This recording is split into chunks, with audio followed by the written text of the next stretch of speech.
Buenas tardes, mi nombre es Verónica Reyes y lo que les voy a presentar a continuación es un artículo que ya ha sido publicado en la revista Antesteria de la Complutense de Madrid y se titula Anubis, el dios funerario, revisión de su papel desde Egipto hasta el mundo grecorromano.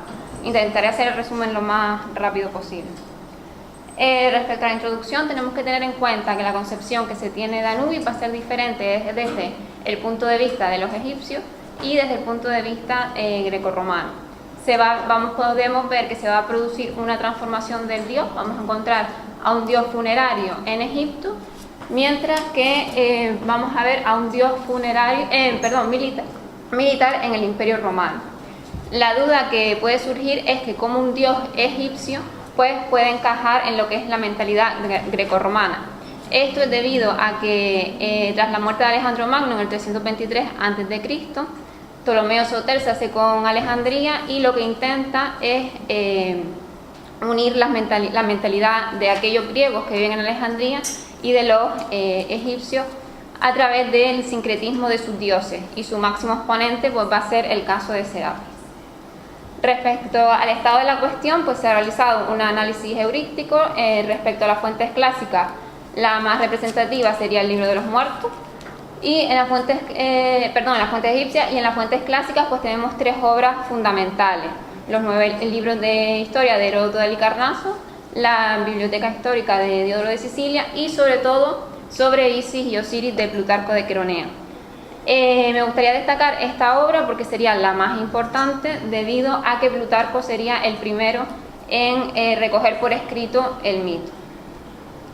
Respecto a la corpora documental, pues se podría citar muchísima, pero es fundamental la obra que realiza el egiptólogo francés Bricot, sobre todo lo que sería el Risis y el Rins ahí citados, porque recoge todo lo que es los epígrafes del culto isíaco y la numismática.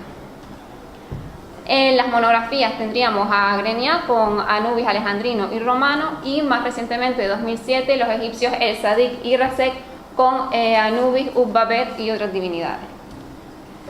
Respecto a la traducción del nombre de Anubis, no hay unanimidad entre los estudiosos. Algunos dicen que significa pudrirse, otros hijo del rey, pero no está claro. Respecto a la madre, sí que hay bastante controversia, porque mientras que los egipcios asocian que puede ser Bastet o Esat, Plutarco dice que fue Neftis. Por lo tanto, se considera un hijo bastardo porque Osiris estaba oficialmente con su hermana Isis. Plutarco, recoge esta situación. De hecho, dice que Osiris fue que confundió a Neftis por error y tuvo una relación con ella.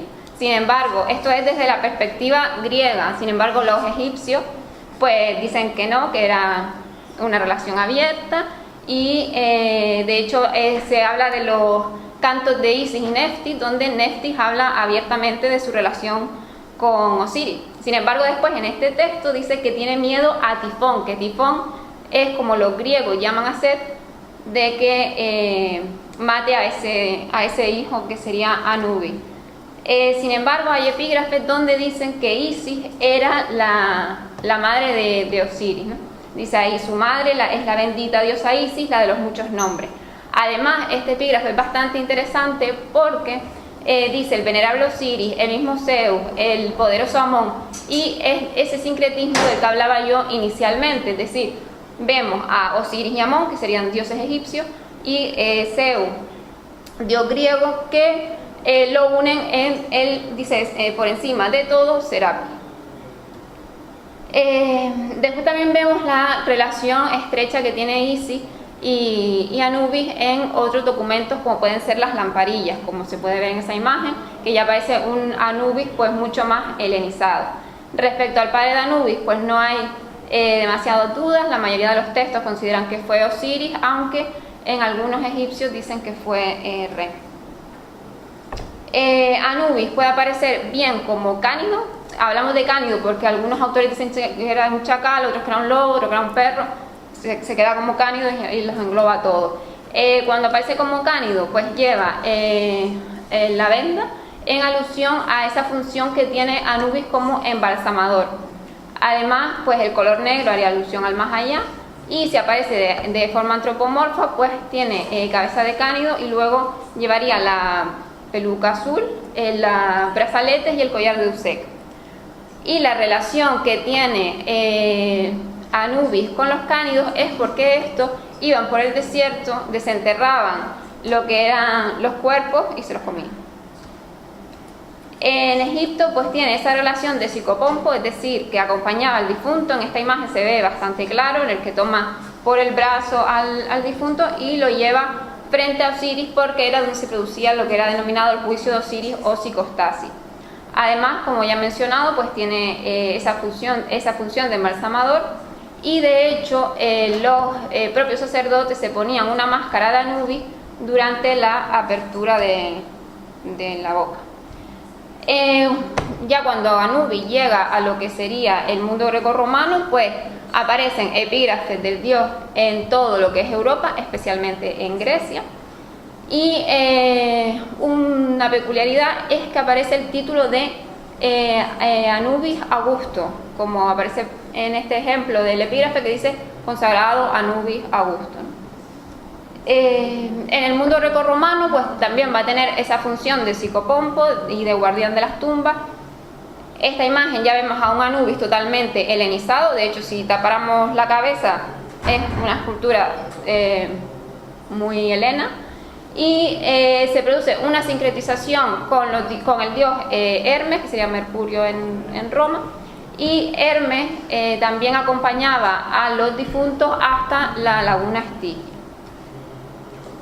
Esta imagen, aunque está un poco borrosa, me pareció bastante interesante porque ya vemos a un Anubis con la ropa del Imperio Romano. Y de hecho el propio Virgilio en la Eneida pues habla de ese carácter que tiene Anubis y cómo interviene en favor de Cleopatra cuando se enfrenta con Octavio en la batalla de Accio. Apuleyo también habla de diversas festividades que se producen en honor al ciclo isiaco, pero mencionan dos en donde aparece Anubis. Una sería en Navigium Isidis, que era el comienzo de las navegaciones, estaba relacionado en honor a Isis. Y ahí dice, el primer aspecto sobrecogedor era el gran mensajero que enlaza el cielo y el infierno. Rostro negro dorado, pero ciertamente sublime sobre su largo y erguido cuello de perro, se llama Anubis. Y luego la otra festividad era la inventio de Osiridis, relacionado con Osiris, con su muerte, resurrección, y que está también vinculado a su vez con la Semana Santa cristiana. Y esta sería una de las máscaras que portaban los sacerdotes durante la festividad, y que era también la de la apertura de la boca que comenté anteriormente.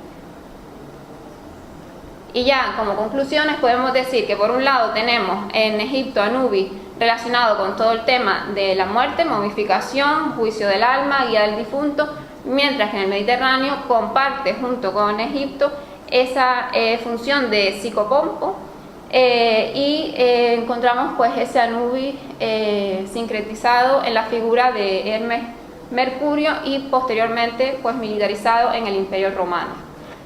La influencia no va a quedar solo en Grecia y Roma, sino también va a influenciar en el cristianismo, como podemos ver en la figura del arcángel San Miguel, porque conducía también a las almas durante el juicio final.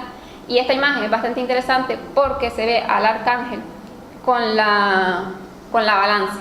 Esta balanza también era utilizada en Egipto durante el juicio de Osiris, en el que se pesaba el corazón, de hecho era Anubis el que pesaba el corazón del difunto en contraposición con la pluma de Mat, que era la verdad.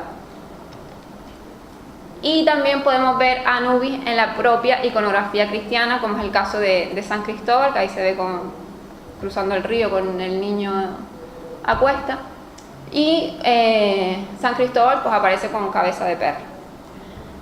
Por lo tanto, pues Anubis pues va a tener surge en Egipto, pero también va a influenciar en lo que es el Mediterráneo, y en todo pues en uno de los momentos más temidos de la vida, como sería la muerte, y llegando al final al monoteísmo, como es el cristianismo.